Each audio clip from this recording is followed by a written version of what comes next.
사랑하는 성도 여러분, 이번 한 주간도 주의 은혜 가운데 복되게 살아가시는 한 주간 되시기 바랍니다. 오늘은 마가복음 4장 이야기를 읽으면서 우리 주님이 우리에게 가르치시는 귀한 말씀을 함께 듣게 되길 바랍니다. 제가 먼저 읽겠습니다. 예수께서 다시 바닷가에서 가르치시니 큰 무리가 모였거늘 예수께서 바다에 떠 있는 배에 올라 앉으시고 온 무리는 바닷가 육지에 있더라. 이에 예수께서 여러 가지 비유로 가르치시니 그 가르치시는 중에 그들에게 이르시되 들으라.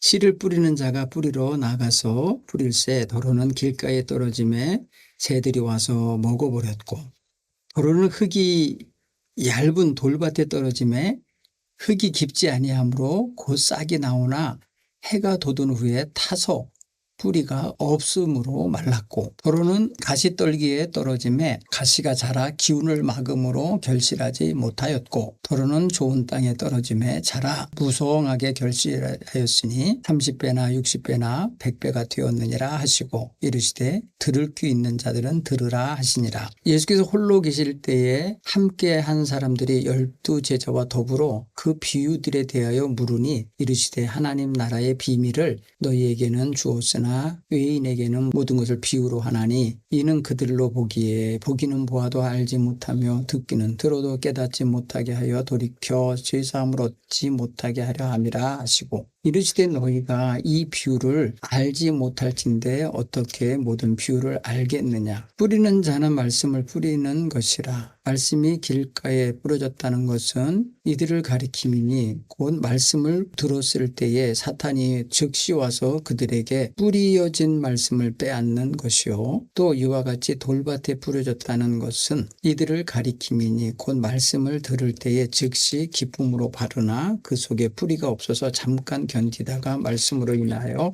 혼란이나 박해가 일어나는 때에는 곧 넘어지는 자요, 또 어떤 이는 가시떨기에 뿌려지는 자니 이들은 말씀을 듣기는 하되 세상의 염려와 재물의 유혹과 기타 욕심이 들어와 말씀을 막아 결실하지 못하게 되는 자요, 좋은 땅에 뿌려졌다는 것은 곧 말씀을 듣고 받아 30배나 60배나 100배의 결실하는 자니라. 또 그들에게 이르시되 사람이 등불을 가져오는 것은 말 아래나 평상 아래 두려함이 아니냐, 등경 위에 두려함이냐 함이 아니냐. 드러내려 하지 않고는 숨긴 것이 없고 나타나려 하지 않고는 감추인 것이 없느니라. 들을 귀 있는 자들은 들으라. 또 이르시되 너희가 무엇을 듣든가 스스로 삼가하라. 너희의 헤아리는 그 헤아림으로 너희가 헤아림을 받을 것이며 더 받으리니 있는 자들은 받을 것이 없는 자는 그 있는 것까지도 빼앗기리라. 또 이르시되 하나님 나라는 사람이 씨를 뿌림과 같으니 그가 밤낮 자고 깨고 있는 중에 씨가 나서 자라되 어떻게 그리 되는지 알지 못하느니라. 땅이 스스로 열매를 맺되 처음에는 싹이요 다음에는 이삭이요 다음에는 이삭의 충실한 곡식이라. 열매가 익으면 곧 낫을 되니 이는 추수 때가 이르렀음이라. 또 이르시되 우리가 하나님 나라를 어떻게 비교하며 또 무슨 비유로 나타낼까. 겨자씨 한 알과 같으니 땅에 심길 때에는 땅 위의 모든 씨보다 작은 것이로되 심긴 후에는 자라서 모든 풀보다 커지며 큰 나무 가지를 내나니 공중의 새들이 그늘에 깃들일 만큼 되느니라. 예수께서 이러한 많은 비유로 그들이 알아들을 수 있는 대로 말씀을 가르치시되 비유가 아니면 말씀하지 아니하시고 다만 혼자 계실 때에 그 제자들에게 모든 것을 해석하시더라. 그날 저물 때에 제자들에게 이르시되 우리가 저편으로 건너가자 하시니 그들이 무리를 떠나 예수를 배에 계신 그대로 모시고 가매 다른 배들도 함께 하더니 큰 광풍이 일어나며 물결이 배에 부딪혀 들어와 배에 가득하게 되었더라. 예수께서 고물에서 베개를 베고 주무시더니 제자들이 깨우며 이르시되 선생님이여 우리가 죽게 된 것을 돌아보지 아니하시나이까 하니, 예수께서 깨어 바람을 꾸짖으시며 바다더러 이르시되 잠잠하라 고요하라 하시니 바람이 그치고 아주 잔잔하여지더라. 이에 제자들에게 이르시되 어찌하여 이렇게 무서워하느냐, 너희가 어찌하여 믿음이 없느냐 하시니 그들이 심히 두려워하여 서로 말하되 그가 누구이기에 바람과 바다도 순종하는가 하였더라. 아멘. 오늘 마가복음 4장에도 보면 예수님의 비유의 말씀이 몇 개가 나와요. 그 또 비유에 대한 설명이 또 나와요. 또 비유로 말씀하시는 이유도 나와요. 오늘 우리는 비유라는 것을 가지고 오늘날 많은 이단 사상자들이 출몰할 만큼 정말 해석의 여지가 많고 그것을 이용하여 사람을 현혹할 만큼 영향력이 있는 이야기들이기 때문에 그래요. 그런데 예수님께서 이야기하신 것과 다르게 해석하고 다른 것들을 말할 때에 거기에 너무나도 많은 위험성이 있는 게 맞아요. 그래서 임의대로 이것을 그냥 비유적으로 말씀하셨다 해서 자기가 맘대로 해석해야 될 그런 말씀이라고는 할 수가 없어요.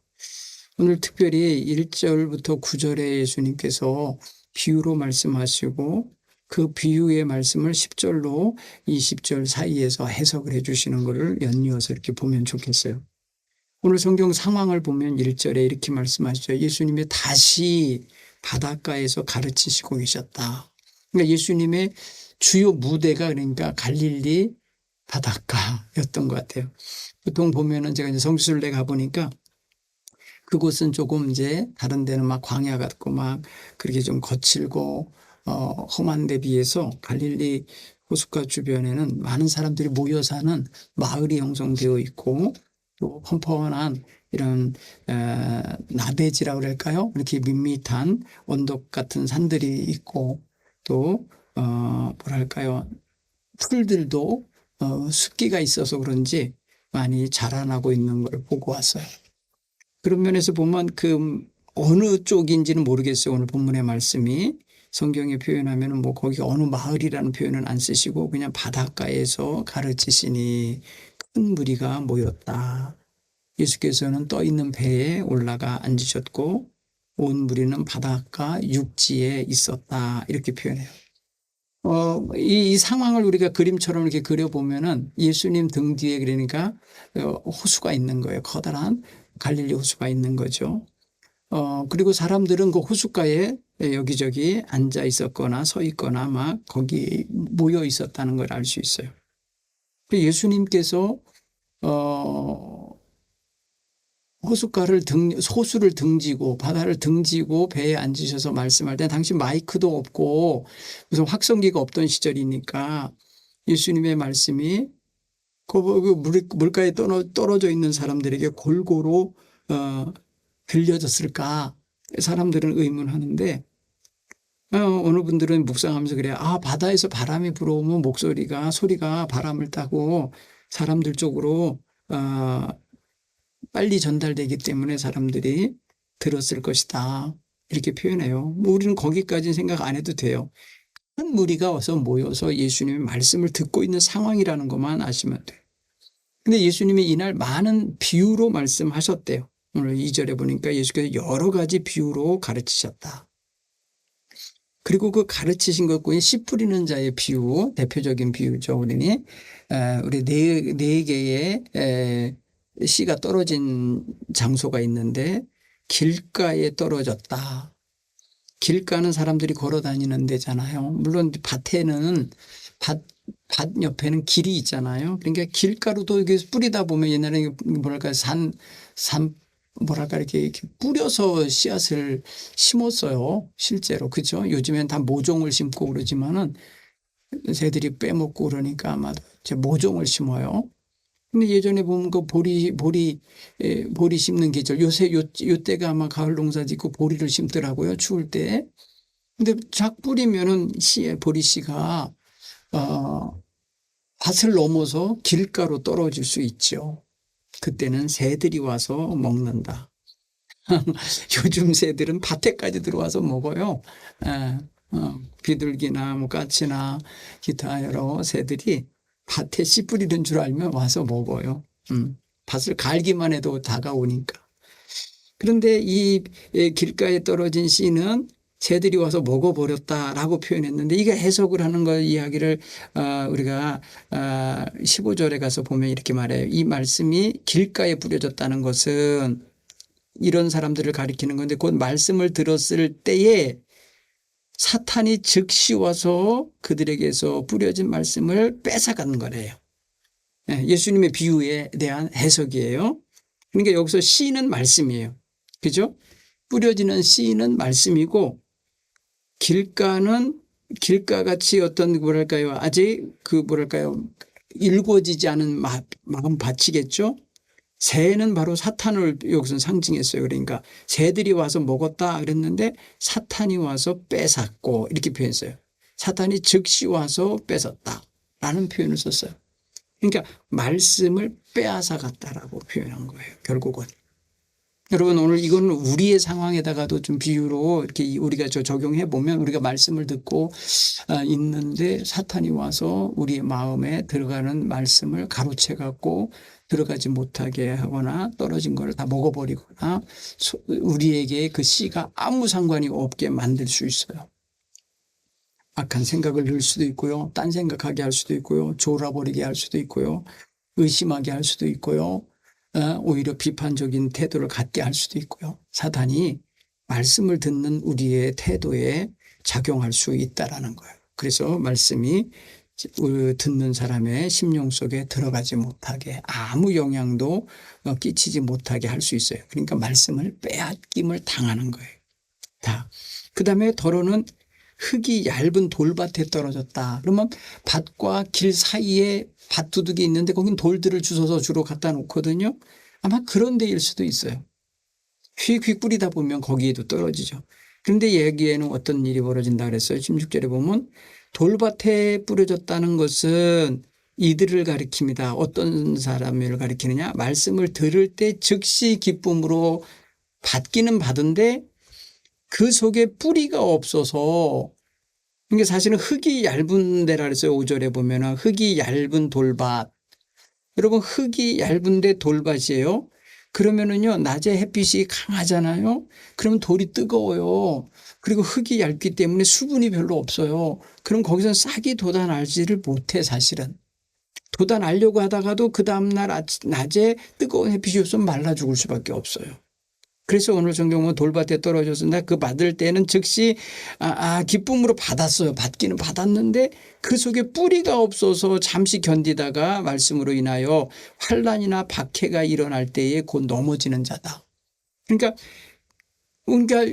이 씨의 입장에서는 흙 속에 이렇게 폭 감춰져야지 뿌리도 내리고 뭐 이러는 건데 그러지 않고 돌밭에 돌 위에 떨어져 있을 수도 있고 돌 옆에 있는 작은 흙인 틈에 떨어질 수 있지만은 한낮에 햇빛이 있거나 뭐 이러면은 환란이죠. 그게 사실은 환란이고 심겨움이죠. 오늘 성경 보면 환란이나 박해가 일어날 때 넘어지는 자요. 여기 여러분 보세요.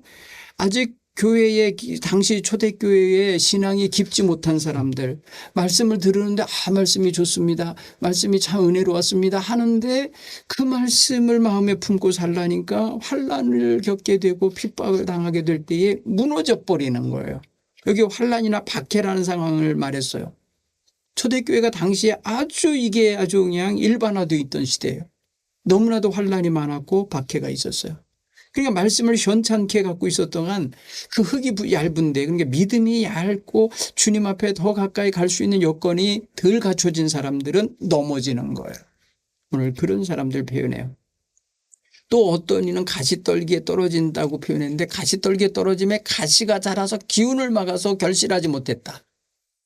나기는 났는데 가시떨기 밑에서 나니까 여러분 가시떨기 나무 밑에는 다른 게 못 자라죠.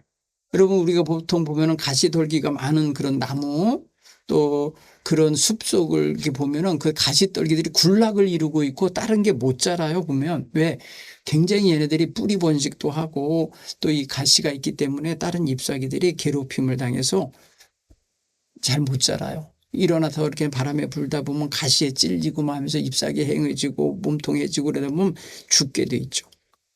결국은 이것을 뭐라고 표현했어요? 18절에 보면 어떤 이는 가시떨기에 떨어진 자들에 대해서 말씀은 듣기는 하되 세상 염려의 가시, 재물에 대한 유혹의 가시, 기타 욕심의 가시가 들어와서 말씀을 막아 결실하지 못하게 된 자와 같다는 거예요. 여기 보면은 세상 염려, 근심, 유혹, 재물에 대한 유혹, 기타 욕심들인 거예요.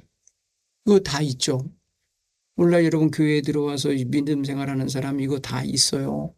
그러니까 얼마나 많은 말씀이 이거에 막혀서 결실하지 못하는지 알아요. 우리 성도들의 마음속에 세상 염려 근심 걱정이 딱 들어차 있는 한 이것들로 인해서 하나님의 말씀으로 이걸 극복하여 이겨내지 못해요. 씨앗이 자라나서 열매를 맺기까지, 결실하기까지 많은 에너지가 필요한데 그 에너지를 이런 세상 염려, 근심, 걱정, 욕망, 욕심에 빠지는 마음의 에너지로 쓰다 보니까 말씀대로 실천하고 사는 데 신경 못 쓰는 거예요. 먹고 사는 근심이 많아지게 되죠. 세상 염려. 그렇죠? 재물에 대한 유혹을 받아. 기타 욕심이 마음에 들어차. 그러니까 말씀의 기운을 가로막고 말씀대로 살아서 복을 받아야 되는데 말씀대로 살아서 복을 받는 길을 회방하는 거죠. 회방한다고 그냥 가로막는 거예요. 안타깝죠. 19절은 정말 가시떨기 밑에 떨어진 씨는 나긴 나고 자라긴 자라는데 열매가 없는, 결실하지 못하게 기운 뺏기는, 너무 많은 거예요. 이런 교인도. 그러니까 여러분, 나 믿노라 하면서도 핍박이 오고 환란이 오면 무너지는 사람도 있고요. 이렇게 오랜 세월 예수를 믿어도 삶의 변화가 안 일어나는 사람이 있는 거예요. 결실하는 열매가 없어서. 많은 사람들이 여기에 속할 수 있어요. 그러니까 우리는 점검해야 돼요. 그 다음에 좋은 땅에 뿌려졌다는 것, 또 뿌려진 씨앗은 그냥 본 밭에 떨어졌겠죠. 이 씨는 무성하게 자라서 결실까지 할 수 있다는 거예요. 무성하게 자라서 결실까지 이루겠다. 밭에 뿌려진 거름도 먹고 밭에 있는 흙이 많으니까 거기서 수분도 공급하고 그러면서 자랐으니까. 근데 그 말씀을 들은 자는 30배, 60배, 100배의 결실을 얻는다라고 표현합니다. 이게 씨앗의 종류에 따라 다를 수 있어요. 보리를 심으면 한 30개 맺힐까요? 하나에 올라오면 보리 이삭을 훑어보면 30개 될 수 있죠. 그렇죠? 그런가 하면 벼이삭 같은 거는요, 한 60개에서 100개 정도 맺힐 수 있지 않을까요? 한번 훑어보면, 벼이삭을 훑어보면 아마 그 정도 될 거예요. 근데 조나 수수 같은 거 여러분 생각해 보세요. 그 한 폴기에서 올라오면요. 수백 개 됩니다. 사실 여긴 100개라고 표현했지만 더 많을 수도 있는 거예요. 그렇게 생각해 보면 우리는 이 땅에, 좋은 땅의 효과, 좋은 땅 효과가 있죠. 그러니까 여러분, 이 좋은 땅은 어떻게 보면은 그 개인의 심령, 밭 상태, 영성, 영적인 태도, 이 모든 게 다 밭에 속하겠죠. 그리고 그 주변 사람들과의 관계, 교회 분위기, 그가 속한 소그룹, 이 모든 게 다 밭으로서의 역할을 해줄 수 있을 거예요. 촉촉한 흙, 거름기 있는 흙 같은 역할을 해줄 수 있죠. 사랑의 관계들. 그런 속에서 말씀을 듣고 말씀을 붙잡고 사는 사람은 결실하게 된다. 변화와 역사를 이루는 성도의 삶을 살아낼 수 있어요. 여러분, 저는 우리 성도님들이 바로 이렇게 좋은 밭과 같은 심령이 됐으면 좋겠어요. 왜냐하면 씨는요, 길가에 떨어진 씨나 돌짝밭에 떨어진 씨나 그다음에 가시밭에 떨어진 씨나 좋은 땅에 떨어진 씨나 다 한 자루에서 나왔을 거 아닙니까? 그렇죠? 그러니까 주일날 함께 말씀을 들었어도요, 어느 사람은 옥토와 같은 밭과 같은 심령에 뿌려지는 사람이 있는가 하면 세상 염려, 근심과 걱정과 온갖 욕심에 사로잡힌 마음밭에 뿌려지는 경우도 있어요. 또 흙이 없고 환란과 박해가 오면 쉽게 무너질 수밖에 없는 돌짝밭 같은 그 거친 마음도 있을 수 있고, 그런가 하면 받자마자 빼앗김을 당하는 새들이 먹을 수밖에 없는 길가 같은 어수선한 마음일 수도 있어요. 오늘 우리는 그런 면에서 매일 주일마다 나와서 예배할 때 말씀을 전해 들을 때에 우리의 마음밭이, 심령밭이 옥토와 같은 좋은 밭이 되도록 해야 될 줄 믿습니다. 그래서 그 씨가 우리의 삶에 그대로 채워지게 되기를 바랍니다. 몇 가지 또 비유의 말씀을 하셨는데 등불을 켜서 등경 위에 두어야 되는 이치를 말씀하셨고요. 그런가 하면은 사람을 헤아리면 그 헤아림으로 인해서 도리어 자기가 헤아림을 받을 것이라는 그런 말씀도 해 주셨어요. 그리고 씨앗이 자라나는 과정을 농부는 씨를 뿌려놓고는 몰라요. 땅 속에서 일어나는 일, 흙 속에서 일어나는 일, 농부는 밤낮 자고 깨지만 그렇게 자고 깨고 있는 중에 씨는 자라서 잎을 내고 줄기를 내고 그리고 꽃을 피고 열매를 맺어내는 과정을 그러니까 우리는 그 과정 전체를 일일이 지켜보고 앉아있지 않아도 그렇게 돼요. 그렇죠? 그런 것처럼 우리가 하나님의 말씀이 우리에게 뿌려져서 심어지기만 하면 우리 속에서 이렇게 그 말씀이 스스로 일하는 역사를 보게 될 거예요. 어느 틈에 자기가 말씀에 준하여 사는 사람으로 변해 있는 걸 경험하게 될 거예요. 그런 면에서 보면 우리가 주님 안에서 열매 맺는 그러한 우리가 이삭이 생기는 그 이삭처럼 열매가 맺어지는까지 말씀이 열매가 되기까지 씨앗으로 하나 심어진 것이 많은 열매를 맺어내는 그 과정 속에 성령의 역사가 있고 우리 주님의 동행하시며 돌봐주시고 인도해 주시는 역사가 있다는 걸 우리는 알아야 돼요. 그렇죠? 그래서 우리 모두가 우리 주님의 은총 속에서 더 성숙해져가는 과정을 우리가 알게 될 거예요. 또 겨자씨는요, 씨 중에서 제일 작은 씨랍니다. 눈에 잘 안 보일 만큼 씨 작아요. 저는 파씨, 대파는 그래도 좀 커요. 조그만 쪽파야는 그래서 씨로 안 심고 막 이렇게 몸통으로 뿌리로 심는데 보니까 아주 제가 작은 씨로 본 게 채송화 씨 같은 건 굉장히 작더라고요.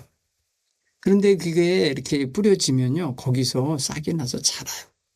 물론 채송화는 크게 안 자라죠. 땅바닥에 붙어 사는 그런 식물이지만 겨자씨는 작은 것이 자라나서 그늘도 질 만큼 그래서 새들이 와서 그 그늘 밑에다가 둥지도 틀고 거기에서 새끼도 키워낼 수 있는 그런 깃들이는 장소도 만들어낼 수 있는 그만큼 커진다는 거예요. 오늘 성경 보면 심긴 후에 자라서 모든 풀보다 커지며 이런 풀들보다는 커지는 거예요. 그런 걸 보면서 표현하는데 이렇게 한 알의 작은 겨자 씨알이 이렇게 자라나는 과정을 오늘 우리가 하나님 나라를 어떻게 비유할까? 무슨 비유로 말씀하실까? 이렇게 생각하시다가 말씀하신 거예요. 그러니까 천국이 그렇게 자라나는 거. 천국이 우리에게 안에서 점점 커가는 천국의 생활, 천국의 영성, 천국에서 살아가는 성품과 천국 백성의 그런 품위가 거룩함이 막 자라나가는 것을 우리에게 연상하게 만들어 주셔요. 이 말씀을 묵상하다 보면 천국이 자라난다. 하나님 나라 나 한 사람으로 인해서 시작됐다면 내 가정이 인가기도 되면 우리 가정이 다 자라나서 하나님의 영광을 돌리는 식구들이 되는 거고 그리고 또 시집장가 가면서 또 다른 가문을 또 만들어내고 이러면서 점점 확장돼가는 하나님 나라의 확장성을 말해주고 있다.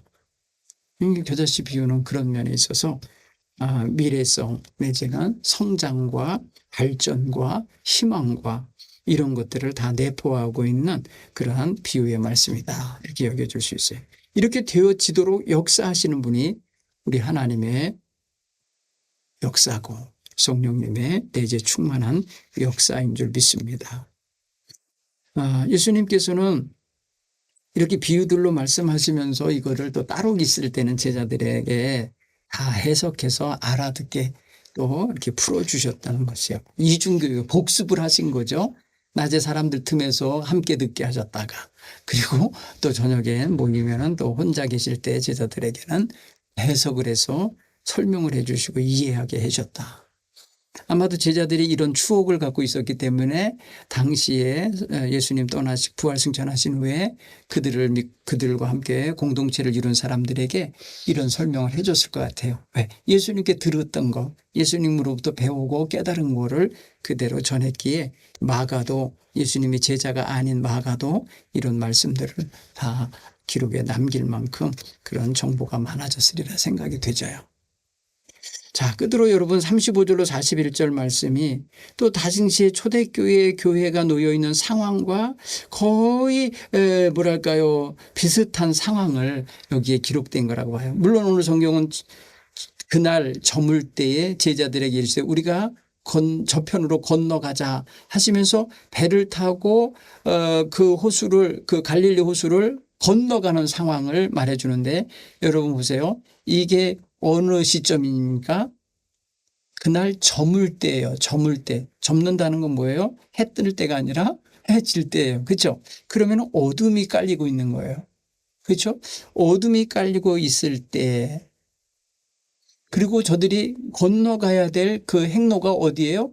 육지가 아니고 지금 갈릴리 호수 바다 위로 지나가야 되는, 배편으로 가야 되는 거예요. 자, 어두울 때 물 위에 배를 타고 건너가시는 거예요. 자, 근데 거기에 예수님이 함께 하셨다는 거예요. 그리고 예수님을 모시고 가는데 다른 배들도 함께 하더니, 다른 배들도 있어요. 여러분, 성경을 자세히 이렇게 여러 가지 구성 요소들을, 그 단어들을 생각해 보면 예수님 태워서 가는 제자들이 이끄는 배고, 예수님을 따라왔던 사람들 가운데 또 다른 배를 타고 오는 사람들도 있었던 거죠. 물론 예수님의 제자들이 두 배로 나눠서 왔을 수도 있어요. 우리는 여기서는 뭐 한 배를 다 탔다 이렇게 표현하는 건 아닐지라도 어쨌든 간에 배가 더 있었다라는 걸 알 수 있어요. 자, 그런데 37절에 보면 갑자기 어떤 일이 벌어져요? 큰 광풍이 일어나며 물결이 배에 부딪혀 들어왔다. 그래서 배에 그 물이 가득하게 되었다. 이 37절의 상황이 굉장히 긴박한 상황인 거예요. 그날 저녁이다, 어둡다, 무르이다, 광풍이 불었다. 여러분, 얼마나 위험한 거예요. 어두운 데서 광풍에 시달리면 배를 탄 사람들에겐 두려움이 있어요. 생명의 위협이 느껴지는 순간이에요. 신학교 다닐 때 이 말씀을 가지고 대학원 시절에 교수님이 이제 이 말씀을 좀 묵상하고, 한 주간 동안 묵상하고, 이 말씀에서 하나님, 주님이 하시는 어떤 말씀 내지는 그 속에 기록된 단어, 이런 것들을 통해서 묵상한 결과를 리포트로 제출하라고 하는 시간이 있었어요. 제가 이 말씀을 깊이 읽으면서 계속 반복해서 읽고 묵상하면서 지금 제가 여러분들에게 설명하는 것처럼 때는 저녁 때, 장소는 갈릴리 호수 한복판, 상황은 광풍이 부는 상황, 그리고 배에 물이 들어와서 죽음의 위협이 느껴지는 상황, 그리고 거기서 제자들이 두려워하는 상황. 이걸 가만히 묵상하는데 갑자기 뭐가 생각이 나냐면, 이 마가복음이 기록되던 당시 초대교회의 핍박과 박해가 심했다고 그랬잖아요. 그러니까 교회 상황이 느껴지는 거예요. 초대교회 상황이 여기서 보이는 거예요. 여기 초대교회 지도자들 아닙니까? 다 탄 사람들이. 이 사람들이 위협을 받고 있었구나라는 게 느껴지는 거예요. 박해의 물결이 교회에 몰아쳤구나라는 게 느껴지는 거예요. 그래서 지도자들이 죽을까 봐 두려워하면서, 주님, 우리가 죽게 된 것을 돌아보지 않으십니까? 이렇게 주님을 향하여 외치며 주님을 부르짖으며 깨우고 있는 장면인가, 이렇게 느껴지는 거예요. 여러분, 그럴듯하죠? 상황이, 여러분, 초대교회의 상황이 위태했어요. 여러분, 지도자들이 사로잡혀 가서 죽임당하고 막 사라지기 시작하면요, 교회는 이제 끝장나는 거잖아요. 지도자 없는 교회가 되니까. 근데 이들에게서 제가 이제 문제를 하나 발견한 게 뭐냐면, 예수께서 함께 하셨는데 그랬다는 거예요. 여러분, 예수님과 함께 있어도 두려운 건 두려운 거죠. 그래요? 예수님과 한 배를 타고 있는데 예수님이 함께 있다는 것만 해도 그냥 죽어도 괜찮아 이렇게 하면서 편안하지 않았던 거예요. 두려운 거예요. 여러분, 근데 물과 배와 뭐 이런 거 노젓기와 달리하는 거 누가 더 전문가예요? 예수님은 목수예요. 목수 출신이에요. 근데 어부 출신인 사람들, 이 사람들이 지금 두려워하는 거 아닙니까? 베테랑들 아닙니까? 물과 물 위에서의 배 가지고 이러면서 노젓고 나가서 고기 잡아본 경험 있는 사람들 아닌가요? 근데 이들이 두려워하고 있는 거예요. 예수님이 함께하고 있는데 전문가들이 여기에 한계가 있구나라는 것이 느껴지더라고요. 근데 오늘 예수님께서는 거두절미하고 깨어나셔서 뭐 하시고 있어요? 바람을 꾸짖으시고. 여러분, 이 폭풍이 친 거의 폭풍의 주체인 바람. 이 바람 때문에 파도, 물결이 일어난 거잖아요. 그러니까 바람을 꾸짖으셔서 바람으로 하여금 잠잠하게 하니까 그것으로 인하여 어떻게 돼서 바다도 잠잠해지게 되는 거죠. 바람이 안 불면 바다의 파도도 잠들게 되니까. 오늘 이 상황을 보면은 바람을 꾸짖으시니까 바다도 잠잠하고 고요하라는 명령하에서 바람이 그치고 아주 잔잔하여지더라. 39절. 여러분, 초대교회의 핍박과 혼란이 수세기 동안 지속되거든요. 이게 하루 이틀 지속되는 게 아니에요. 근데 마가가 이것을 기록하던 당시에는 아주 첨예하게 로마로부터 정치적으로도 그다음에 종교적으로는 유대교 지도자들로부터 사회적으로는 다른 이러던 백성들로부터 상당히 경계를 당하고 핍박을 당하던 시절이었기 때문에 이중 삼중의 고통인 거예요. 바람도 고통이요, 물결도 고통이요, 물이 배에 들어온 것도 고통이요, 죽을까 봐 뒤흔들리는 광풍, 방향 없이 부는 이 바람도 고통이죠. 그러니까 이중 삼중의 어떤 그런 위기감이 교회에 밀려들고 있지 않았나 이렇게 느껴져요. 여러분, 그때 예수님이 너희가 어찌하여 무서워하냐, 어찌 믿음이 없느냐 이렇게 말씀하시는 거예요. 여러분, 우리의 두려움과 우리의 어떤 그런 삶의 위기감이 느껴지는 그 자리에서 우리가 믿음이 있는가 돌아봐야 될 이유가 이거예요. 죽으면 죽으리다 하는 태도가 확실하게 잡혀 있어야 되는데 그러지 않고 믿음을 액세서리처럼 갖고 있고 형식적인 믿음을 갖고 있으면 혼란이 오고 핍박이 오고 고통과 두려운 일이 벌어지면 믿음 없는 사람하고 똑같아지는 거예요. 여러분, 성경은 지금요 다른 배들도 함께 있었더라 그러는데 그들은요 아무 소리 안 해요. 그들은 지금 외치는 모습이 없어요. 예수님을 모시고 있는 이 제자들이 외치고 아주 난리가 나는 거죠. 다른 배들도 똑같은 바다에 있는데 왜 그 배에는 잔잔했겠어요? 힘들었죠. 근데 오늘 이 지도자들이 지금 굉장히 힘들어하고 있다는 걸 보면서 지도자 아니라 누구래도 환난당하고 핍박당하고 고통당하면 힘들고 어려운 건 맞아요. 그런데 우리는 누구나 다 예수 그리스도에 대한 절대적인 믿음과 환난 앞에서도 굽히지 않는 이런 신앙의 태도와 자세가 구비되어 있어야 어떤 환난 앞에서도 능히 주의 역사를 경험하고 이끄심을 경험하고 그의 다스리심을 경험하게 될 줄 믿습니다. 우리 성도님들 삶에 힘드시거든 이 말씀을 묵상하면서 내게 어려움을 주고 내게 혼란을 주는 모든 문제들아 잠잠할지어다. 고요하라. 내가 예수의 이름으로 명하노니 잠잠하라.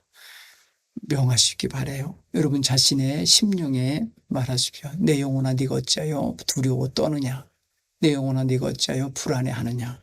너는 여호와 하나님을 믿어라. 우리 주 예수님을 믿어라.